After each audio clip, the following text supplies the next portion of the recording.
Hi guys, I'm Shmee. Hello and welcome back to the channel where you join me today as part of the Where's Shmee US Edition tour, heading from Miami to Los Angeles across the United States, and today here in Jacksonville, Florida, to visit the Brumos Collection. Inside the museum behind me is the most extraordinary display featuring classics from the early 1900s all the way through to cars from the Brumos Racing team's past, including race winners and an amazing lineup of Porsches. Then I'm going to be taking that out. That's not any 911, this is a Keen Project Safari 911, and we're going off-roading to make it as dirty as you see now. Believe me, a lot of fun. Let's head inside, go take a look at the collection before taking the Keen Project Safari out for a drive.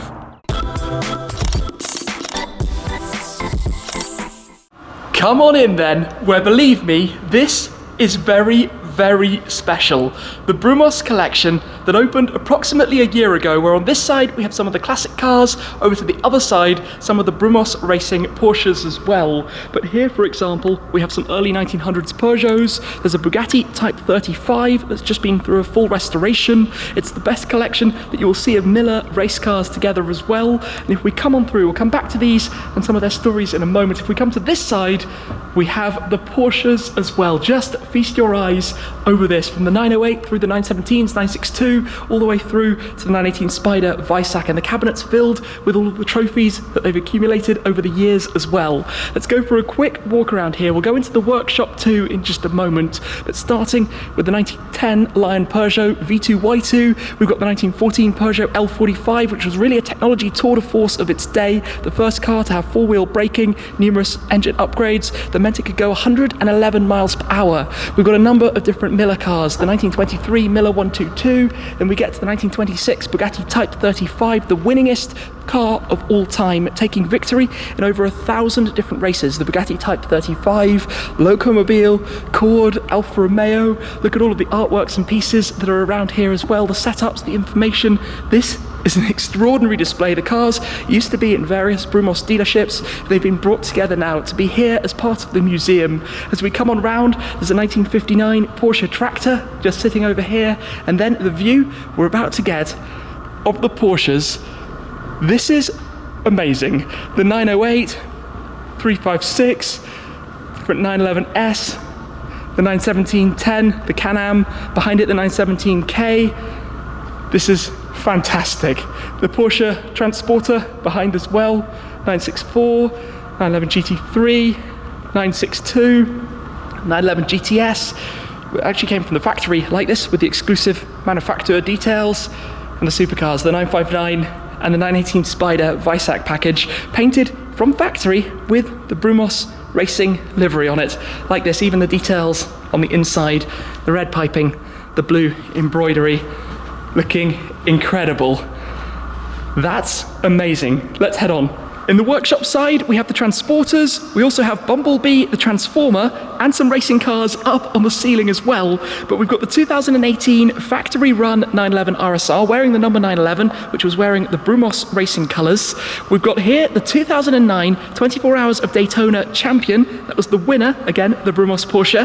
There's a 550 Spyder that they've been doing some work on, lots of equipment here to fully restore and keep all of these cars running. Then the 914, which was the inaugural IMSA GT Championship winner in 1971, wearing the number 59 in the original orange colours before they changed to the now distinct red and blue number 59 of the Brumos Racing team. What we're looking at here and listening to then is the Lee Keen Safari 911, based on a 1982 911, but obviously lifted, made for the off-road, and listen to the sound.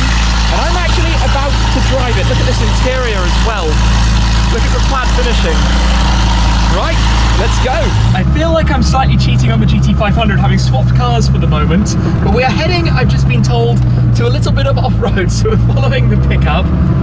This is possibly one of my first times driving a 911 of this era with an unusually high seating position, but let's see where they're taking us.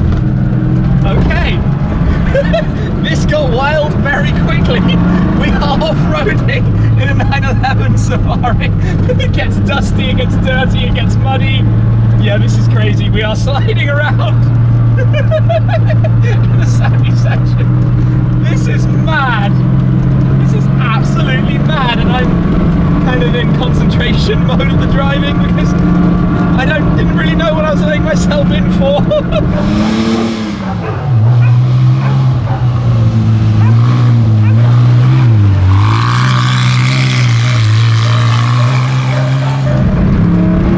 This is absolute madness.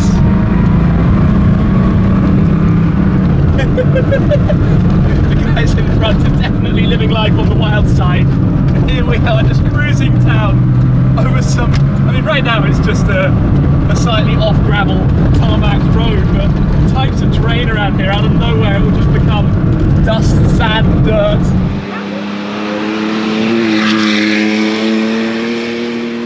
This guy's like, what's that noisy thing in my space? What are you doing here?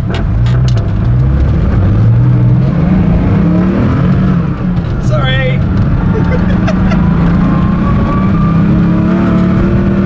So much fun. Down to second gear on the loose terrain.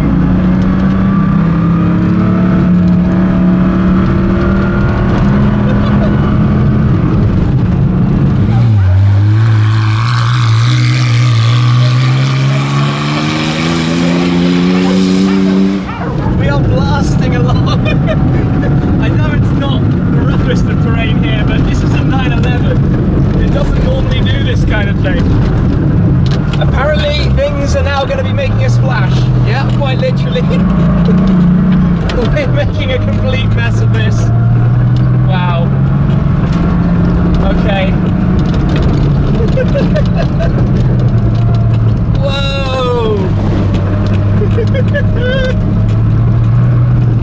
Yeah, making a big splash.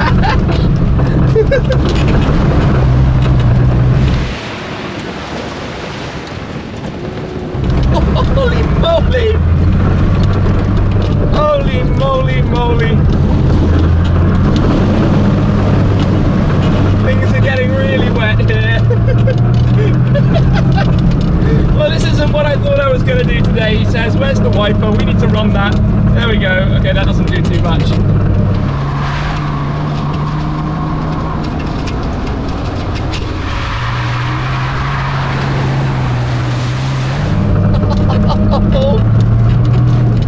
Oh, okay, big splash. Wow. In a 911. Who would ever have thought this could be possible?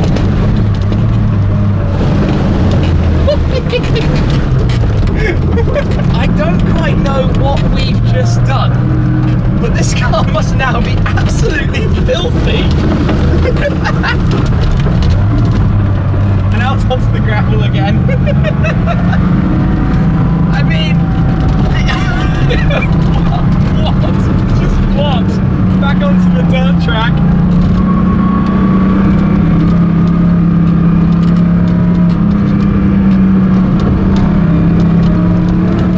Concentration overload.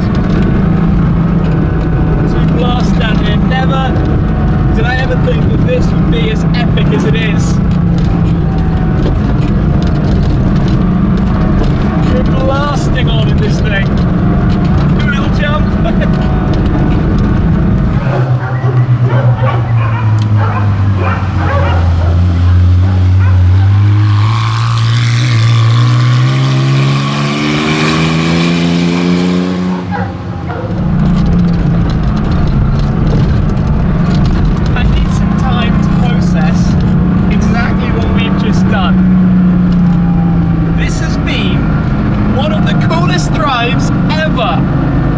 Totally wasn't expecting it, but this thing. What? Like car, place, circumstances, all coming together. I totally love it. I feel at the moment like I know very little about the car that I'm currently driving. Of course, it feels like a 911, except it can do what we've just done. Made by Lee Keane up in Atlanta in Georgia, of course, where we're going to be heading actually after this stop at the Brumos Collection. But taking an 80s 911, making it into this mental thing, 5-speed manual gearbox, the traditional traditional elements of the 911, of course, the dashboard with the 5 dials, the way it revs up takes some getting used to. You want to get it high in the rev range, and you can tell that the car rewards you so much more when you are up high in the revs, and when you blip it down, it just sounds so cool, it feels so cool. The 6-cylinder engine, the way that it drives, I mean, this is emotive driving. This is really, really, really good fun. Obviously heavy, unassisted steering. Everything about it. Back on the power then. Nothing like as fast as modern supercars, but you're connected to everything that it's doing, and it just feels ludicrously cool. I can't get enough of that. I cannot get enough of that. Look out over the bonnet or hood where you've got those 4 rally lights, the blue and the red.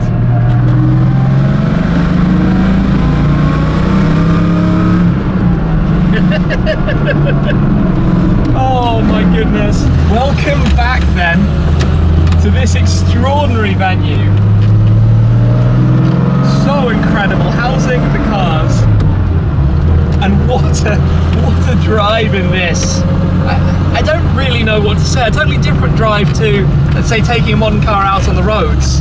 I mean, it is a modern car, it's recently been assembled, but it's a very, very, very, very different car to the one we're about to go past, sitting right there.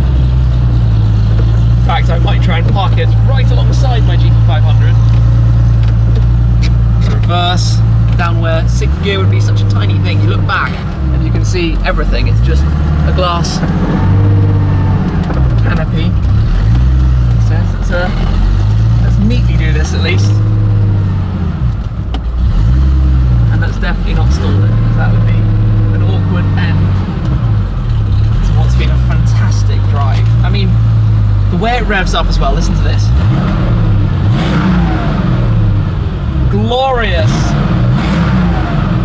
Absolutely glorious. All right, let's close up the windows. They do not move the fastest in the world. I'm sure that's a trait of the cars from the era. Park brake is on. Switch it off. I mean, this, just look around. Look at the dashboard, for example. Look here. The Keane project, signed by Lee Keane. This was the brainchild of, well, of him. He's a well-known race driver working on Porsches and making these. And I think you pull this to open the door. Yeah, you pull the leather grab handle on that plaid insert. That was a very, very cool experience. Well, that was epic. No more words are needed. That was so much fun. It should be illegal. Having driven up today in the GT500, these two cars are completely different driving experiences. On the road, that thing is immense. It is a lot of fun to drive, but for going down those pathways, down the dirt tracks, through the loose gravel, making a splash in some big puddles, this is perfect. It might not be the fastest thing in the world. It doesn't go Mach 10, but you're so connected to it, and from a purist point of view, it's like driving on snow or ice. It just feels perfect to drive, super connected, super responsive, and just a massive smile on the face whatever you do. It's part of a resurgence of safari-style 911s, linking back to when race teams took the 911s in the 1960s due to the weight distribution with the engine over the back for the power and the grip on the rear axle, took them racing. They had big successes, particularly in the 80s, which is why a lot of the cars like this from the Keane project are based on 80s 911s, in this case the Carrera 3-litre or the SC 3.2. But let's take a slightly better look around the car that is now much dirtier than it was when we set off earlier, and it had pristine white paintwork with the red and blue of the Brumos Racing team livery over the top of it. And talking of the livery, you can also spot the ghosted 59 number there worn on the side, the Brumos Racing number. The car is significantly lifted over standard, that goes without saying. A new suspension setup, new under trays. We have the mud flaps, which go some way to preventing it completely getting filthy. We've got a new exhaust system, the flat six hanging out over the back again for the weight distribution. Then coming around towards the front, reinforced skid plate, the bumper guard, the rally lights, and in fact there is a panel on the inside to switch those on. I'll just show you where it is very quickly. Over towards the passenger side of the dashboard, give both of these a flick up and head around towards the outside. And I just think any car that wears rallying lights like this is just infinitely cool to begin with, and driving it over that kind of terrain, you don't think that a 911 should be able to do that. Anyway, let me come and switch these off very quickly. Of course, each car built to the customer's request, hence the plaid interior that we have in here, along with the brown leather in these very sporty and supportive bucket seats that the car has fitted. Of course, the livery is painted over the top of the car as well to match the Brumos Racing teams and various cars we've seen in the collection earlier. It's just an awesome thing in every possible way. Like I said, it's the connection to the car, the 5-speed manual, but being able to drive down that kind of terrain. These aren't built to go and race with them again. They're built to be enjoyed in exactly the way that I have just been enjoying this car. That was what it was built for, and having now driven it like that, I can thoroughly recommend them. Anyway, what a visit today has been here to the Brumos Collection, to see the museum. They have a YouTube channel as well to talk in more detail some of the stories behind some of the cars that we've seen inside, the early 1900s classics and the cars in the motorsports, the Porsche side as well, and even the cars that are going through the workshop. But I enjoyed taking that out an awful lot. That was seriously good fun. So I'll pop the links to the Brumos Collection down below. Also, you'll find their website, more information over there about when they're open also.